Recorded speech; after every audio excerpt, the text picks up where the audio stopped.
Paramount is not, in my opinion, based on what we've seen up to this point, Paramount's not going to make some like overly far right wing entertainment. They're just going to make more entertainment that seems more focused on middle America instead of the far left. And so the far left is reacting, going, you're making things for middle America. It's far right propaganda. Like, what are you talking about? You people are fucking broken in the brains, man. And land in the lap of Paramount.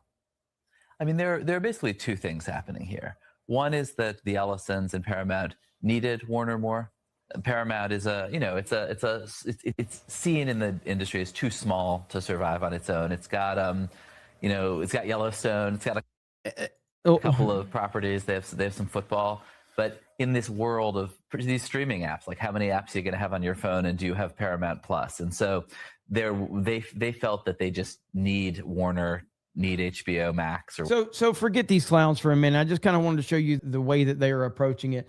And let's get a more level-headed take from the Critical Drinker, who uploaded a video this morning talking about this. Paramount wins. This is huge.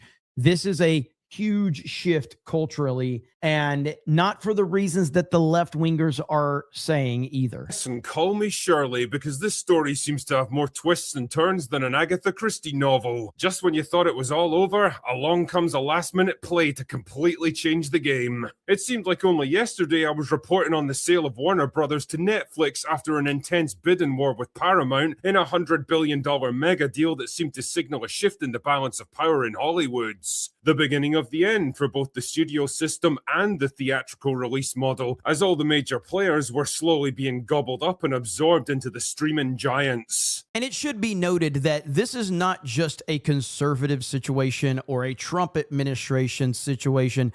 Everyone was against Netflix getting Warner Brothers.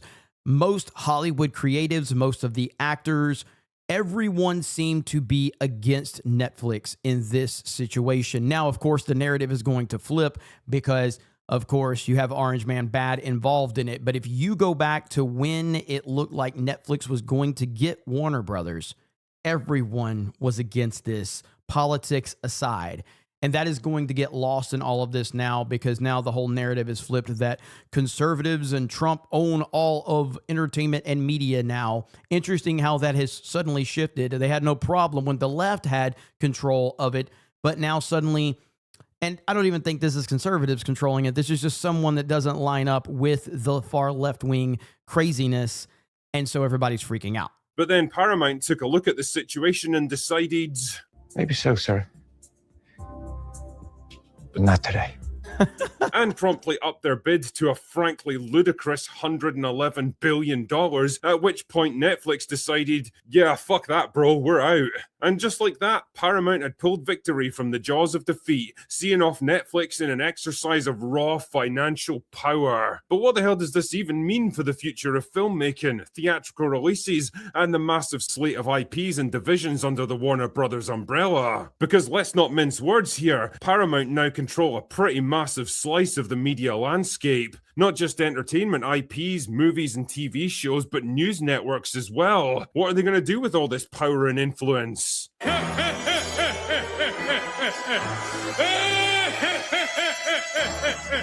Well, to answer that question, you should probably consider the man at the top of this particular pyramid, David Ellison, the billionaire owner of Paramount Skydance and the son of Larry Ellison, the world's third richest man with a net worth of almost $250 billion. Oof.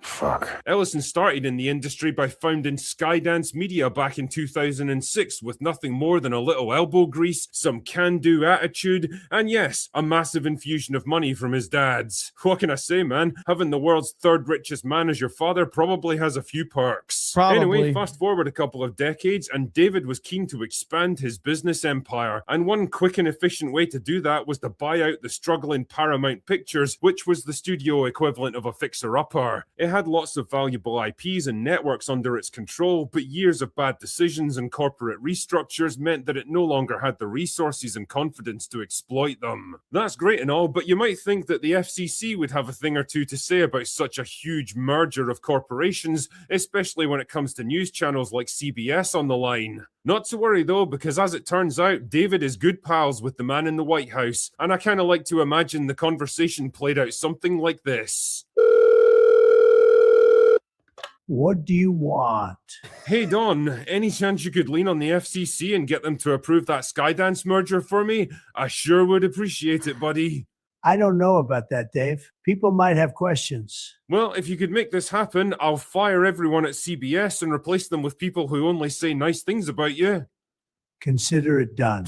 Cheers, bro. And so approval was granted and the deal went ahead. Paramount became Paramount Skydance and David set his sights on his next target. Now, again, this is what you have to understand. This is why the election of 2024, it transcended politics because it was everything. This is all goes back to the 2024 election, and it shows the power that Donald Trump has, not just as the president, but Donald Trump as the president has more power than any other person as the president. He just does.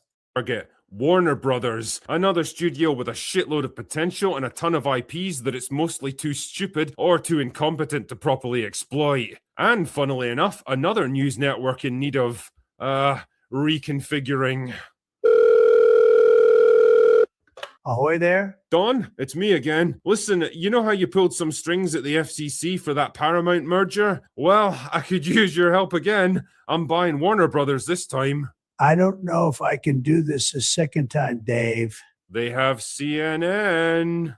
We've got a deal. The upshot of all this is that I wouldn't expect too many regulatory hurdles for this particular deal. And if you happen to be a big fan of CNN... You'll be seeing a lot of changes around here. But what does it mean for the entertainment side of things, which is what we're really interested in here? Well, based on Ellison's previous work as a producer for Skydance, it's not difficult to see where his creative sensibilities lie. He's very much an action guy, with a heavy lean-in towards male-driven properties with traditional heroes, and how can I put this? I don't think he's exactly a big fan of the message. In fact, considering Paramount Plus is rapidly turning into the Taylor Sheridan network, I think it's fair to say this guy sees Middle America for what it is, a potentially huge market that's been badly neglected in recent years, mostly by people who absolutely hate them. And this right here is the point. This is not some far right wing by the standard of the left. Anything that's not lunatic left is far right wing. So according to the left, yes, this is far right wing propaganda. But according to anybody that's not retarded, like people on the far left, this is just, it's a shift back to normalcy. However, I don't feel like it's going to be completely normal. I think you're still going to see things that you don't like. It's going to bother you, but that's kind of how the normal world should be. It shouldn't be a far right-wing message and a far right-wing narrative. It should just get us back to the middle of the road. And because we're so hypersensitive to so many things with identity politics and all of that, we are going to see these things stand out like a sore thumb. But it is a good move. It's a net positive for sure. It's just not the net positive that a lot of people maybe are hoping. And it's also not the insanity that the left-wingers are saying either. Imagine for a moment if there was a network that catered to their interests. Now, as you can probably surmise, the prospect of a multi-billionaire with conservative leanings merging two of the biggest studios in Hollywood together under his personal control went down about as well as expected with the usual crowds. Oh dear, it's a bit scary when you don't have an absolute stranglehold on modern culture and have to compete with other creatives that don't share your particular worldview, isn't it? Pass me the world's smallest violin, will you? I mean, considering Ellison owns Paramount already, his first order of business should have been to nuke Kurtzman Trek from orbit, decanonize every show they've ever sharted out into the world, and have the entire secret hideout team forcibly escorted out of the building. fuck it. You can just buy out their contracts if you Yes, have to. It's get not it like you're short on. on money. But whatever you do, just get those useless retards out of there. But what about Warner Brothers' other IPs like Lord of the Rings, Game of Thrones, Harry Potter, and the entire DCU? Well, I'd be lying if I said I was disappointed they weren't going to fall under Netflix's control. I mean, Jesus, could you even begin to imagine what a Netflix adaptation of Lord of the Rings would look like?